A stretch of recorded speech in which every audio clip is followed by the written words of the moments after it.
অধিবেশন শুরু হচ্ছে, আমাদের অধিবেশন শুরু হবে দুটোর সময়।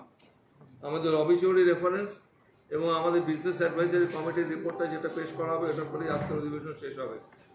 আগামীকাল আমাদের যে মাননীয় যে 4 জন সদস্য যারা জিতে এসছেন তাদের শপথ গ্রহণ হবে 1টার সময়।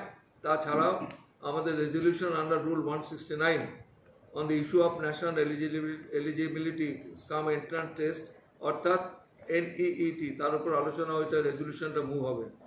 আর বুধবার দিন এটার উপর ডিসকাশন হবে 2 ঘন্টা। আবার বৃহস্পতিবার দিন আমাদের West Bengal scheduled caste, scheduled tribes and other backward classes development and finance corporation amendment bill 2024 introduction, consideration and passing, এটা 1.5 ঘন্টা হবে।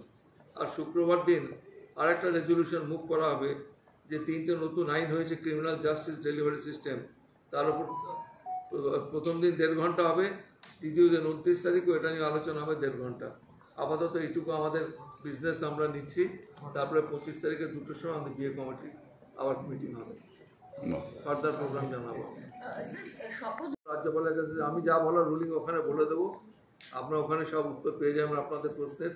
তবে রাজ্যপালের কাছ থেকে আমরা কোনো কমিউনিকেশন পাইনি। স্যার আপনারা তো চিঠির উত্তর দিয়ে দিয়েছেন অলরেডি। যা দিয়েছি these are all official matters. I am not going to disclose it before the place.